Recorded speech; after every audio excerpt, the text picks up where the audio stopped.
প্রিয় শিক্ষার্থীরা, তোমাদের সবাইকে প্রিন্সিপালস অফ ফিনান্স ক্লাসে স্বাগতম। আজকে প্রিন্সিপালস অফ ফিনান্স বইয়ের ক্যাপিটাল বাজেটিং এই অধ্যায়টি থেকে আলোচনা করব। এই অধ্যায়টি শুধুমাত্র অনার্স দ্বিতীয় বর্ষের প্রিন্সিপালস অফ ফিনান্স বইয়ে আছে এমন নয়। অনার্স তৃতীয় বর্ষের ম্যানেজমেন্ট অ্যাকাউন্টিং এবং মাস্টার্স প্রথম পর্ব প্রিলিমিনারি ম্যানেজমেন্ট অ্যাকাউন্টিংয়ের একটি অধ্যায় হিসেবে পড়তে হয়। তাই এই অধ্যায়টি অনার্স প্রথম বর্ষ, অনার্স দ্বিতীয় বর্ষ এবং প্রিলিমিনারিতে যারা পড়াশোনা করতেছে তাদের সবার জন্য সমানভাবে গুরুত্বপূর্ণ। আজকে আমরা এই অধ্যায় থেকে আলোচনা করব। আর তোমাদের সাথে আছি আমি উৎপল কুমার, প্রভাষক, ব্যবস্থাপনা বিভাগ। প্রিয় শিক্ষার্থী, এই অধ্যায়ের শুরুতে আমরা জানব ক্যাপিটাল বাজেটিং কাকে বলে। যে সকল প্রকল্পে অনেক বেশি মূলধন বিনিয়োগ করতে হয় অথবা যে সকল প্রকল্প থেকে দীর্ঘমেয়াদে সুবিধা পাওয়া যায় সেই সব প্রকল্প যাচাই বাছাই করার ক্ষেত্রে বা প্রতিষ্ঠানের জন্য কোন প্রকল্প লাভজনক হবে তা যাচাই বাছাই করার ক্ষেত্রে অনেক বেশি সতর্ক থাকতে হয়। কারণ এই ক্ষেত্রে যদি একটা ভুল করা হয় তাহলে প্রতিষ্ঠান লোকসানের সম্মুখীন হয় এবং খুব বড় ধরনের ক্ষতির সম্মুখীন হয়ে যেতে পারে। তাই ক্যাপিটাল বাজেটিং হলো দীর্ঘমেয়াদী অথবা অনেক বড় অ্যামাউন্ট বিনিয়োগ করতে হয় সেই সব প্রকল্পগুলোর মধ্য থেকে সর্বাধিক লাভজনক প্রকল্প যাচাই বাছাই করার কৌশল, যে কৌশলের মাধ্যমে প্রতিষ্ঠানের জন্য সর্বাধিক লাভজনক প্রকল্প বাছাই করা হয়। এই ক্যাপিটাল বাজেটিংয়ে মূলত 4টা পদ্ধতি বা 4টা কৌশল ব্যবহার করার মাধ্যমে আমরা বিচার বিশ্লেষণ করে থাকি যে আমাদের জন্য কোন প্রকল্পটা ভালো হবে। তার মধ্যে প্রথম কৌশল বা পদ্ধতি হচ্ছে পে ব্যাক পিরিয়ড।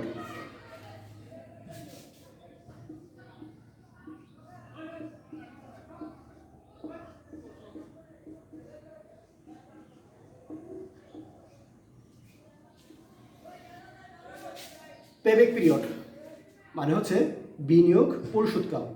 এই পেব্যাক পিরিয়ডকে সংক্ষেপে পিবিপি এই নামেও ডাকা হয়। পেব্যাক পিরিয়ডের মাধ্যমে আমরা মূলত বের করে থাকি যে টাকা বিনিয়োগ করে আমরা ব্যবসা শুরু করতেছি বা শুরু করব সেই টাকা উঠে আসতে আমাদের কত সময় লাগবে বা কত বছর লাগবে। যেমন আমরা ধরি 1 লক্ষ টাকা বিনিয়োগ করে একটি ব্যবসায় শুরু করলাম, যেখান থেকে প্রতি বছর ইনকাম হবে 50,000 টাকা। এখন পেব্যাক পিরিয়ডের মাধ্যমে বের করা হবে যে আমার বিনিয়োগ যদি 1 লক্ষ টাকা হয় সেই ক্ষেত্রে প্রতি বছর আমার ইনকাম যদি 50,000 টাকা হয় তাহলে এই 1 লক্ষ টাকা উঠে আসতে আমাদের কত বছর সময় লাগবে। যদি আমরা 1 লক্ষকে 50,000 দ্বারা ভাগ করি তাহলে আমাদের মান আসে 2। তার মানে কি আমরা 2 বছরে আমাদের বিনিয়োগকৃত টাকা ফেরত পাচ্ছি। তাহলে পেব্যাক পিরিয়ড, যাকে সংক্ষেপে পিবিপি নামে রাখা হয়, তার বাংলা হচ্ছে বিনিয়োগ পরিশোধকাল। এর মাধ্যমে আমরা নির্ণয় করে থাকি যে আমাদের বিনিয়োগকৃত টাকা কত দিনে উঠে আসবে। এই পেব্যাক পিরিয়ড নির্ণয় করার ক্ষেত্রে আমরা মূলত 2টি সূত্র ব্যবহার করে থাকি।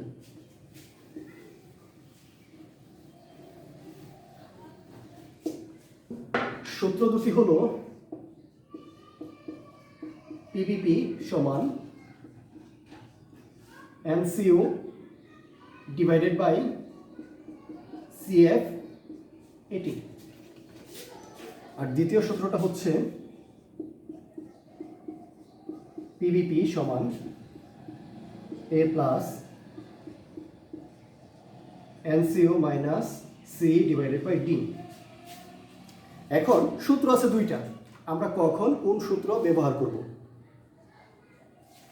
প্রথম সূত্রটা আমরা তখনই ব্যবহার করব যখন আমাদের ব্যবসায় থেকে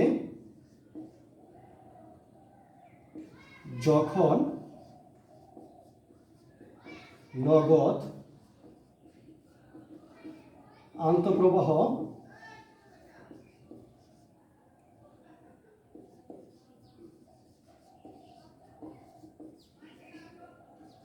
সমান হবে। অর্থাৎ আমরা একটা নির্দিষ্ট অ্যামাউন্ট ব্যবহার করে বা একটা নির্দিষ্ট পরিমাণ টাকা বিনিয়োগ করে ব্যবসা শুরু করলাম এবং সেই ব্যবসায় থেকে প্রতি বছর সমান হারে যখন টাকা পাওয়া যাবে বা নগদান্ত প্রবাহ আসবে তখন আমরা প্রথম সূত্রটা ব্যবহার করব, এর মাধ্যমে আমরা পেব্যাক পিরিয়ড নির্ণয় করব। কিন্তু আমরা যখন ব্যবসায় করব, সেই ব্যবসায় থেকে প্রতি বছর সমান হারে নগদান্ত প্রবাহ হবে এমন নয়, কখনো বেশি কখনো কম, এমন হতেই পারে বা এমনই হয়ে থাকে। সেই সকল ক্ষেত্রে আমরা যদি প্রথম সূত্র ব্যবহার করে পিবিপি নির্ণয় করতে যাই তাহলে তা হবে না।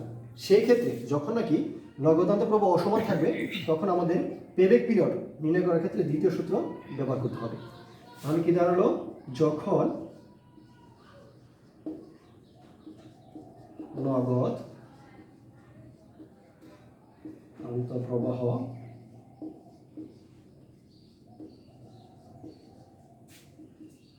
অসমান হবে তখন আমরা দ্বিতীয় সূত্র ব্যবহার করব, আর যখন নগদান্ত প্রবাহ সমান হবে তখন আমরা প্রথম সূত্র ব্যবহার করব। এবার আমরা উদাহরণের মাধ্যমে সূত্রের বাস্তব প্রয়োগ দেখব।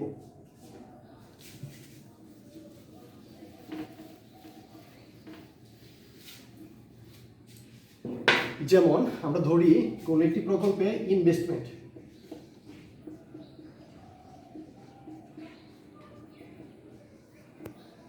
1 লাখ, আর সেই প্রকল্প থেকে বা সেই ব্যবসায় থেকে প্রতি বছর আমাদের নগদান্ত প্রবাহ হবে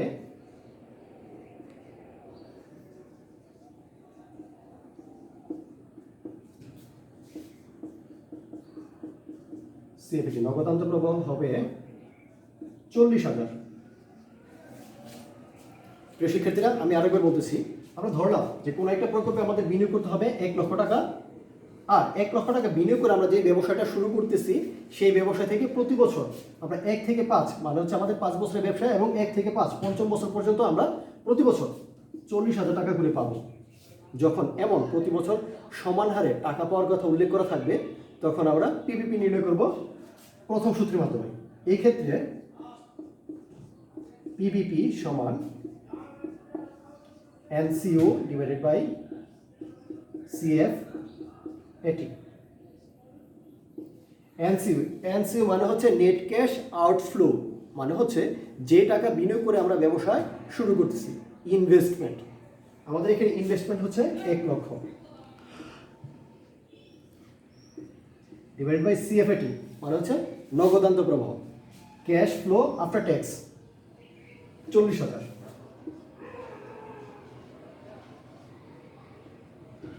এবারে 1 লক্ষ বিনিয়োগকে তার নগদান্ত প্রবাহ দ্বারা ভাগ করলে আমাদের পিবিপির মান বের হয়ে যাবে। 1 লক্ষকে যদি 40,000 দ্বারা ভাগ করি তাহলে মান আসে 2.5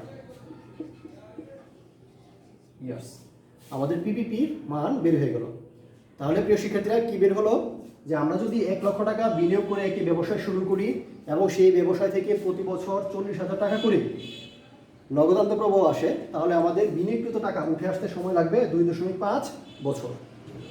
এভাবে যখন নাকি আমাদের নগদান্ত প্রবাহ সমান হবে আমরা পিপিপির মান নির্ণয় করতে পারবো। এবার আমরা দেখব যদি নগদান্ত প্রবাহ অসমান হয় তাহলে কিভাবে পিপিপি এর মান নির্ণয় করতে হবে। ধরি এবারও আমাদের ইনভেস্টমেন্ট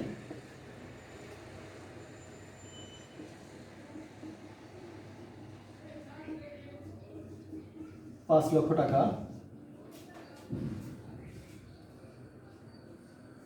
আর এখান থেকে আমরা বিভিন্ন বছরের নগদান্ত প্রবাহগুলো বসালাম।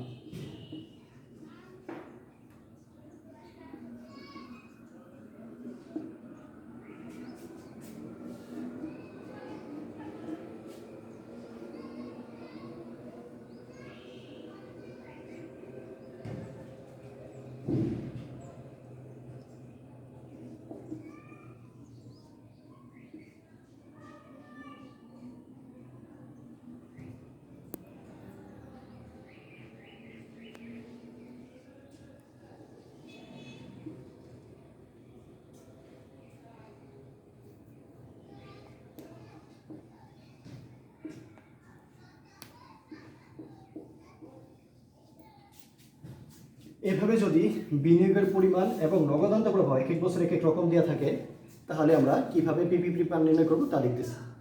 প্রিয় শিক্ষার্থীরা, খেয়াল করে দেখো, আমরা আগে যে উদাহরণটা দেখলাম ওইখানে নগদান্ত প্রবাহ অথবা সিএফআইটি প্রতি বছর সমান ছিল 40,000। তাই আমরা প্রথম সূত্র ব্যবহার করে পিপিপি এর মান নির্ণয় করেছি। কিন্তু এইখানে সিএফএটি এক এক বছর এক এক রকম। যখন এক এক বছর এক এক রকম থাকে তখন আমরা দ্বিতীয় সূত্র ব্যবহার করে পিপিপি এর মান নির্ণয় করব। কিন্তু সেই সূত্রে মান বসানোর পূর্বে আমাদের একটু ওয়ার্কিং করে আসতে হবে।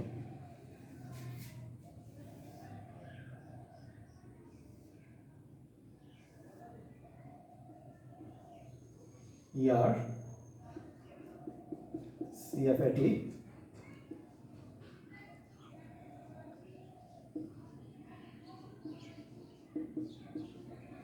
কিউমুলেটিভ সিএফএটি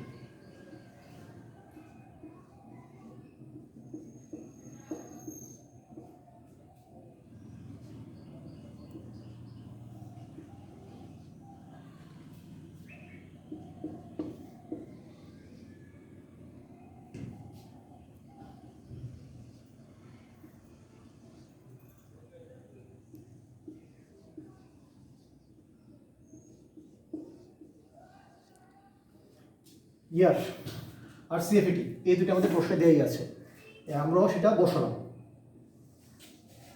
এবারে আমাদের কাজ হচ্ছে পরবর্তীতে কিউমুলেটিভ সিএফএটি বা ক্রমযোজিত নগদান্ত প্রভাব। আমাদের যে নগদান্ত প্রভাব দেওয়া আছে তাকে ক্রমযোজিত ক্রমান্বয়ে যোগ করতে হবে। ক্রমান্বয়ে যোগ করার ক্ষেত্রে আমাদের প্রথম বছরের টাকাটা সেম থাকবে 2 লক্ষ।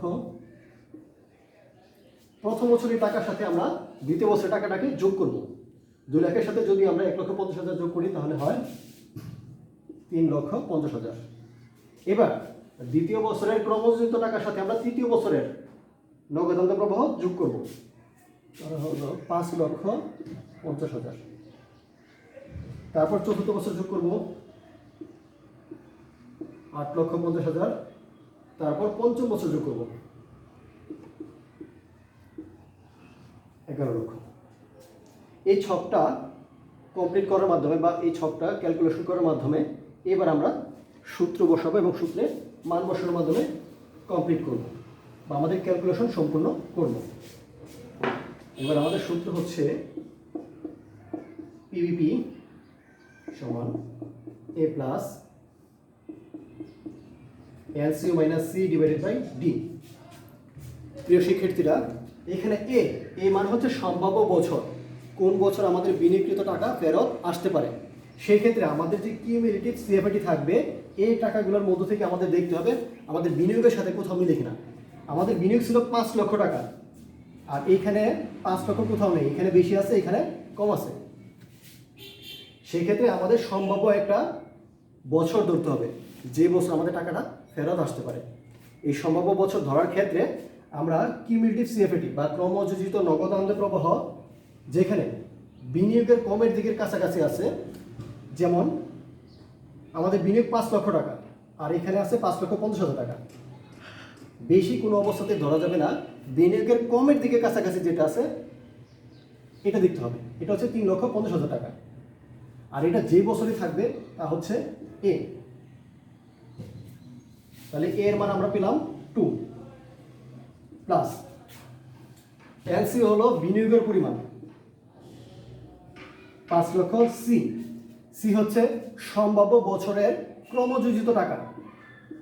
সম্ভাব্য বছরে ক্রমযোজিত যে টাকা থাকবে তা হচ্ছে সি এর মান 3,50,000। আর ডি হচ্ছে সম্ভাব্য বছরের পরের বছরের নগদান্ত প্রবাহ।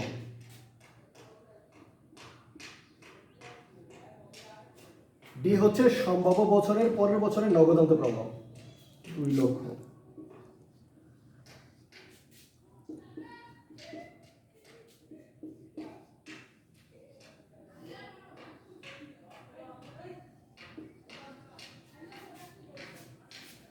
প্রিয় শিক্ষার্থীরা, আমি আরেকবার সূত্রে মান বসানোর ব্যাপারটা তোমাদেরকে ধরিয়ে দিচ্ছি। যখন নাকি আমাদের নগদান্ত প্রবাহ অসমান হয় তখন আমরা পিভিপি এর মান নির্ণয় করতে গেলে দ্বিতীয় সূত্র ব্যবহার করব। আর এই দ্বিতীয় সূত্রে মানগুলো যখন বসাবো তার পূর্বে আমাদের এই ছকটা ক্যালকুলেশন করে আসতে হয়। এই সূত্রে এ হচ্ছে সম্ভাব্য বছর, কোন বছর আমার বিনিয়োগকৃত টাকা ফেরত আসতে পারে। আমাদের বিনিয়োগ ছিল 5 লক্ষ টাকা, এখন আমরা এইটা বের করার জন্য যে কোন বছর আমাদের ফেরত আসতে পারে তা বের করার জন্য আমাদের কিউমুলেটিভ সিএফএটি বা ক্রমযোজিত নগদান্ত প্রবাহ যে কলামটা আছে এই কলামে এসে দেখতে হবে আমাদের বিনিয়োগের সাথে কোথাও মিলে কিনা, এরকম দেখতে হবে। যদি না মিলে তাহলে বিনিয়োগের কমের দিকে কাছাকাছি যে পরিমাণ টাকাটা উল্লেখ করা আছে সেই টাকা যেই বছরে দেওয়া আছে তা হচ্ছে সম্ভাব্য বছর। তাহলে আমাদের বিনিয়োগ ছিল 5 লক্ষ টাকা, এখানে তৃতীয় বছরের টাকা হচ্ছে 5,50,000। 50,000 টাকা বেশি আছে, বেশিটা কোনো অবস্থাতেই নেওয়া যাবে না, কম যেদিকে আছে ওইটা নিতে হবে। তবে কমের বেলায়ও বিনিয়োগের কাছাকাছি যেটা আছে সেই পরিমাণ টাকাটা ধরতে হবে। আমাদের বিনিয়োগের কমের কাছে বিনিয়োগের থেকে কম কিন্তু বিনিয়োগের কাছাকাছি টাকার পরিমাণ হচ্ছে 3,50,000, আর এটা যেই বছরে আছে এটা দ্বিতীয় বছর আছে, তাহলে সম্ভাব্য বছর হচ্ছে 2। আমরা বসলাম 2। এনসি হচ্ছে নেট ক্যাশ আউটফ্লো বা ইনভেস্টমেন্ট অথবা বিনিয়োগের পরিমাণ, আমাদের বিনিয়োগ 5 লক্ষ টাকা। আর সি হচ্ছে সম্ভাব্য বছরের ক্রমযোজিত টাকার পরিমাণ 3,50,000। আর ডি হলো সম্ভাব্য বছরের পরের বছরের নগদান্ত প্রবাহ। আমরা এইভাবে মানগুলো বসালাম, তারপর পরবর্তী ধাপের ক্যালকুলেশনের মাধ্যমে আমরা পিপিপি এর মান নির্ণয় করতে পারব।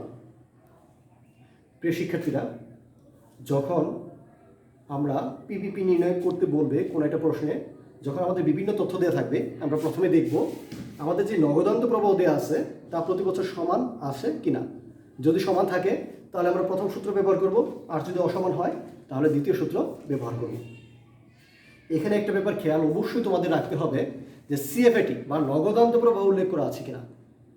যদি প্রশ্নে নগদান্ত প্রবাহ উল্লেখ করা না থাকে তাহলে আমরা কিভাবে পিপিপি এর মান নির্ণয় করব তা আমরা এখন দেখব।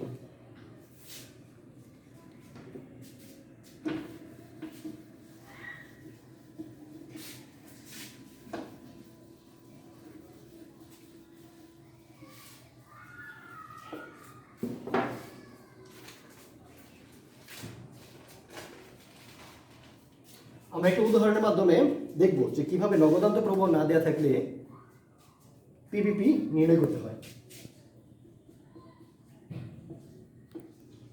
ABC company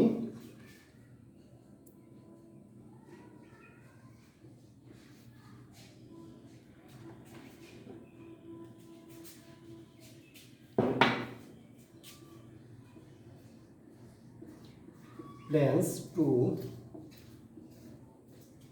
buy machine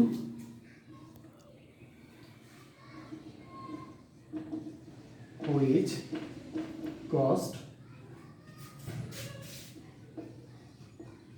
5 lakh.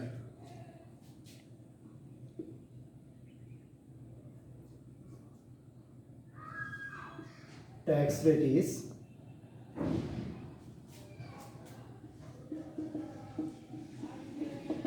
40% and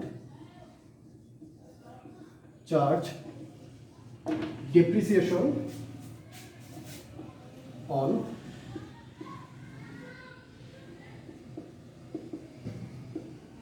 straight line basis.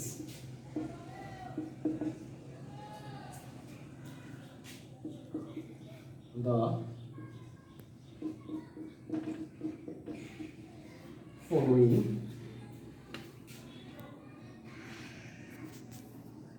are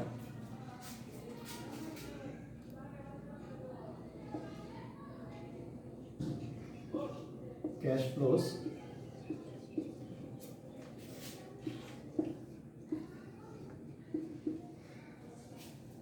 before tax.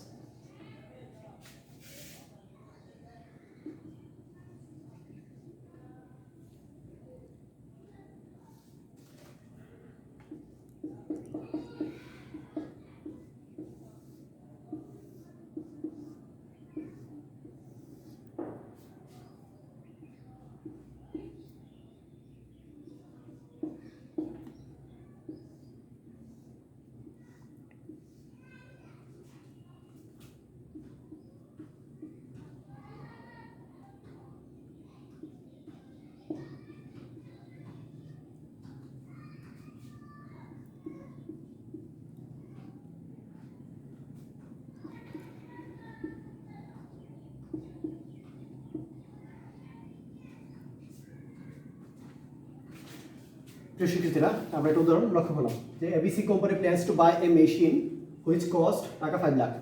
যে এবিসি কোম্পানি একটা মেশিন কেনার পরিকল্পনা করতেছে যার মূল্য হবে 5 লক্ষ টাকা। এই কোম্পানির ট্যাক্স রেট হচ্ছে 40% and depreciation charge on straight line basis. আর এই কোম্পানি সরলরৈখিক পদ্ধতিতে অবচয় ধার্য করে। দ্য ফলোয়িং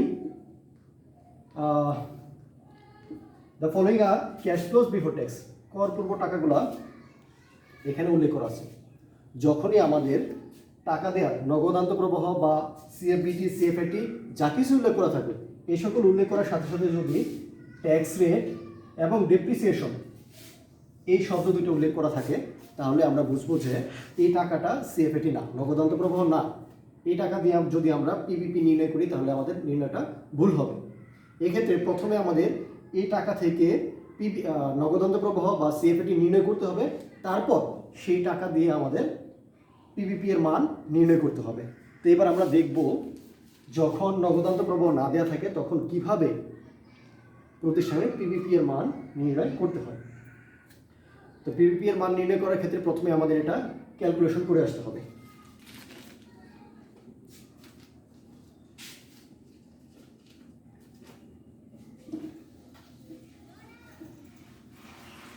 এই ক্ষেত্রে সিএফবিটি থেকে সিএফএটিতে যাওয়ার জন্য আমাদের এটা ছক সম্পন্ন করতে হবে। ছকে প্রথম হচ্ছে ইয়ার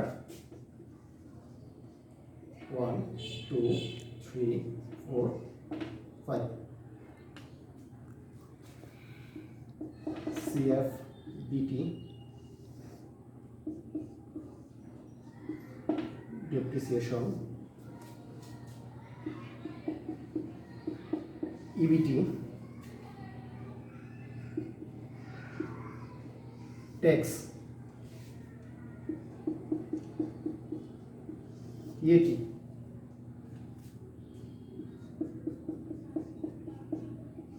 সিএফএটি।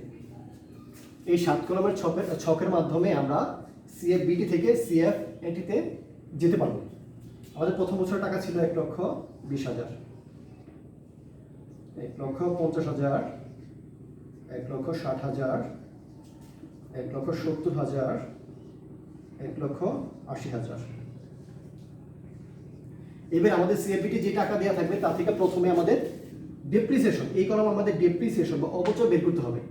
আমাদের এখানে প্রতি বছর অবচয় কত হবে তা বলা নেই, কিন্তু বলা আছে যে কোম্পানি সরলরৈখিক পদ্ধতিতে অবচয় ধার্য করে। সেক্ষেত্রে আমাদের অবচয় কত তা বের করতে হবে। তাহলে প্রথমে আমরা অবচয় বের করব। ডেপ্রিসিয়েশন সমান কস্ট মাইনাস সেলভেজগুলো ডিভাইডেড বাই লাইফ টাইম।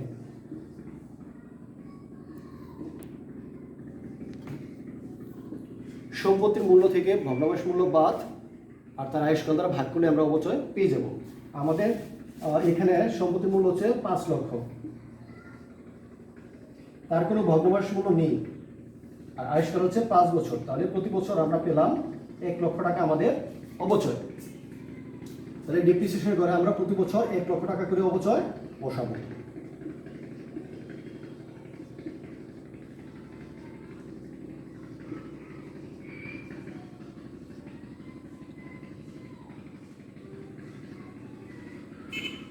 তার পরবর্তী কলম হচ্ছে ইবিটি। ইবিটি হচ্ছে আর্নিং বিফোর ট্যাক্স। আমরা সিএফবিটি যে টাকাটা পেয়েছি 1,20,000 প্রথম বছরে, তা থেকে আমরা অবচয় বের করলাম 1 লক্ষ। তাহলে 1,20,000 টাকা থেকে যদি আমরা 1 লক্ষ টাকা অবচয় বাদ দিই, তাহলে যে টাকাটা আমাদের থাকবে 20,000, তাই হচ্ছে আমাদের ইবিটি আর্নিং বিফোর ট্যাক্স। একইভাবে সবগুলো বছরে আমরা সিএফবিটি থেকে ডেপ্রিসিয়েশন যে টাকাটা আমরা বের করলাম তা বাদ দিব। 50,000, 60,000, 70,000, 80,000। প্রিয় শিক্ষার্থী, আমাদের অবচয় ট্যাক্স সবকিছু সহ ইনকাম ছিল 1,20,000 টাকা। এখান থেকে আমরা প্রথমে অবচয় 1 লক্ষ টাকা বাদ দিলাম, থাকলো আমাদের 20,000। দ্বিতীয় বছর ইনকাম ছিল 1,50,000 টাকা, আমরা এখান থেকে 1 লক্ষ টাকা অবচয় বাদ দিলাম, থাকলো 50,000। একইভাবে প্রত্যেকটা বছরে আমরা অবচয় বাদ দিয়ে যে টাকাটা থাকবে এই টাকাটা বসালাম। এবার যে টাকাটা আমাদের ইনকাম রয়ে গেল, এই টাকার উপর সরকারকে ট্যাক্স দিতে হবে। কোম্পানির ট্যাক্স রেট হচ্ছে 40%, tax rate at the rate 40%। তাহলে 20,000 টাকা যদি 40% কাটি, 8,000 টাকা, 20,000, 24,000,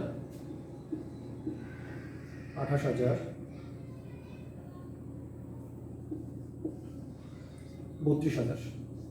আমরা এই সবগুলো টাকার উপর এই 20,000-এর উপর 40% কাটলে হয় 8,000, 50,000-এর উপরে 40% যদি কাটি হয় 20,000, 60,000-এর উপরে যদি 40% কাটি তাহলে হয় 24,000, 70,000-এর উপরে যদি 40% কাটি তাহলে হয় 28,000, আর 80,000-এর উপরে যদি 40% কাটি তাহলে হয় 32,000। আমাদের ইনকাম ছিল 20, 50, 60, 70, 80,000। এখান থেকে সরকারকে আমাদের ট্যাক্স দিতে হবে এই পরিমাণ টাকা। তাহলে ট্যাক্স দেওয়ার পরবর্তীতে আমাদের থাকলো কি? ইবিটি এর টাকা থেকে ট্যাক্স যা বের করলাম, এই ট্যাক্স এবার মাইনাস করে ইএটি পাবো। ইএটি মানে হচ্ছে আর্নিং আফটার ট্যাক্স। তাহলে 20,000 থেকে যদি 8,000 বাদ দিই তাহলে থাকলো 12,000,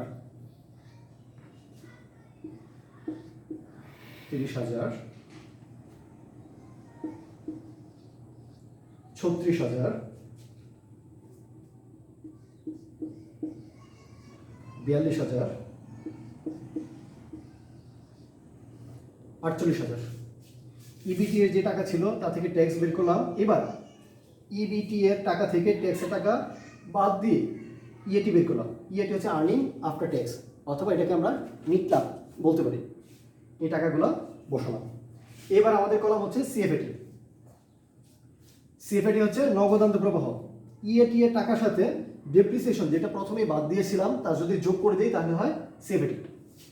আর একবার বলতেছি, ইএটি যে টাকাটা আমাদের বের হবে সিএফবিটি থেকে ডেপ্রিসিয়েশন ট্যাক্স বাদ দেওয়ার পরে ইএটি হিসেবে যে টাকাটা বের হবে, এই ইএটি এর সাথে ডেপ্রিসিয়েশন আবার যোগ করলে তাহলে হবে সিএফএটি।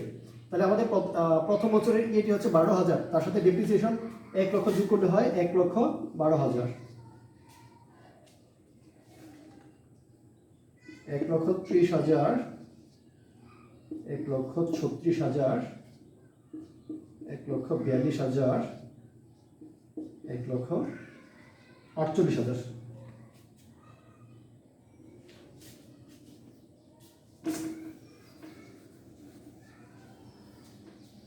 প্রিয় শিক্ষার্থীরা, যখন নগদান্ত প্রবাহ বা সিএফএটি দেয়া না থাকবে, বিনিয়োগের টাকা এবং সেই সাথে সাথে যে সকল টাকা নগদান্ত প্রবাহ হিসেবে দেয়া থাকবে এবং ট্যাক্স এবং অবচয়ের কথা উল্লেখ করা থাকবে, তখন আমাদের বুঝতে হবে যে আমরা যে টাকা দেয়া আছে এটা দিয়ে আমাদের কাজ করলে হবে না, এটা আমাদের সিএফএটি না। তখন আমাদের সিএফবিটি থেকে সিএফএটি বানিয়ে নিতে হবে। সিএফবিটি থেকে সিএফএটি বানাইতে গেলে বা পাওয়ার জন্য আমাদের একটি ছক সম্পূর্ণ করে আসতে হয়, আর ছকটা হচ্ছে 7 কলামের। এখন আমরা পেয়ে গেলাম সিএফএটি। এই সিএফএটি থেকে যদি আমরা পিভিপি নির্ণয় করতে চাই তাহলে আমাদের দ্বিতীয় যে সূত্র ছিল, যেহেতু আমাদের নগদান্ত প্রবাহ এক এক বছর এক এক রকম, তাহলে আমাদের দ্বিতীয় সূত্র ব্যবহার করতে হবে। আর দ্বিতীয় সূত্র ব্যবহার করার আগে আমরা একটি ছক সম্পূর্ণ করে আসি। এখন যদি আমরা এই ছকের পরে নতুন করে আরও একটা ছক করতে চাই তাহলে সময় অনেক বেশি নষ্ট হবে। তাই আমরা নতুন করে কোনো ছক না করে এই ছকে শুধু একটি কলাম বাড়িয়ে নিব। সিএফএটির পরে সিএফএটি বা কিউমুলেটিভ সিএফএটি, এই কলামটা আমরা এখানে কমপ্লিট করে নিব। ক্রমযোজিত নগদান্ত প্রবাহ, এটা হচ্ছে আমাদের নগদান্ত প্রবাহ। এবার আমরা বের করবো ক্রমযোজিত, মানে হচ্ছে ক্রমান্বয়ে একটার সাথে একটা যোগ করা। প্রথম বছর 1,12,000 ঠিক থাকবে, এটার সাথে দ্বিতীয় বছরের টাকা যোগ হবে, এটা হলো 2,42,000। এটার সাথে তৃতীয় বছর টাকা যোগ করলে হয় 3,78,000, 5,20,000, 6,68,000। আমরা সিএফএটি পেয়ে গেলাম। এবার আমরা খুব সহজে সূত্রে মান বসাতে পারবো।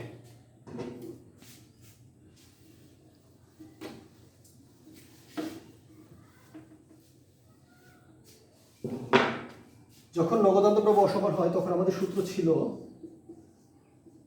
পিভিপি সমান A প্লাস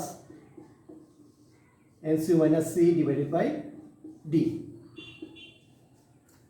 এখানে এই মানগুলো বসানোর জন্য আমরা বলেছিলাম যে আমাদের সিসিএফএটি এই কলমে প্রথমে আসতে হবে, এসে দেখতে হবে আমাদের বিনিয়োগের সাথে কোথাও মিলে কিনা।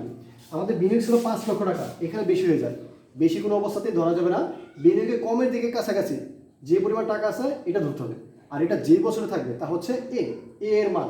তাহলে আমাদের বিনিয়োগের কমের দিকে কাছাকাছি হচ্ছে এই টাকা, আর এই টাকাটা আছে তৃতীয় বছরে, তাহলে 3 হচ্ছে আমাদের এ বা সম্ভাব্য বছর, প্লাস এনসি হচ্ছে বিনিয়োগের পরিমাণ 5 লক্ষ, মাইনাস সি হচ্ছে সম্ভাব্য বছরের ক্রমযোজিত টাকা, এটা হচ্ছে সি 3,78,000, আর ডি হচ্ছে সম্ভাব্য বছরের পরের বছরের নগদান্ত প্রবাহ, এটা হচ্ছে ডি 1,42,000। এইভাবে আমরা পরবর্তী ধাপের ক্যালকুলেশনের মাধ্যমে পিভিপি এর মান নির্ণয় করতে পারবো। তাহলে প্রিয় শিক্ষার্থীরা, আজকে আমরা দেখলাম ক্যাপিটাল বাজেটিংয়ের যে 4টা পদ্ধতি বা কৌশল আমরা ব্যবহার করে থাকি, তার মধ্যে প্রথম কৌশলটা হচ্ছে পিভিপি, মানে হচ্ছে পেব্যাক পিরিয়ড, বা যে টাকা বিনিয়োগ করে আমরা ব্যবসা শুরু করব সেই টাকা কত দিনে বা কত বছরে উঠে আসবে তা নির্ণয় করা হয় পিভিপি এর মাধ্যমে। পিভিপি এর বেলায় আমরা 2টা সূত্র বা কৌশল ব্যবহার করে থাকি। প্রথম সূত্র ছিল যখন নগদান্ত প্রবাহ প্রত্যেক বছর সমান থাকবে, আর দ্বিতীয় সূত্র হচ্ছে যখন নগদান্ত প্রবাহ অসমান থাকবে। আমরা 2টা সূত্রই দেখেছি এবং এর সূত্রের প্রয়োগও দেখলাম, এবং সর্বশেষ আমরা যা দেখলাম, যখন নাকি নগদান্ত প্রবাহ না দেয়া থাকবে তখন আমরা কিভাবে পিভিপি এর মান নির্ণয় করব। যে টাকাটা দেওয়া থাকবে এই টাকা থেকে প্রথমে আমাদের সিএফএটি নির্ণয় করতে হবে বা নগদান্ত প্রবাহ নির্ণয় করতে হবে, তারপরে আমরা পূর্বের মতো করে পিভিপি এর মান নির্ণয় করব।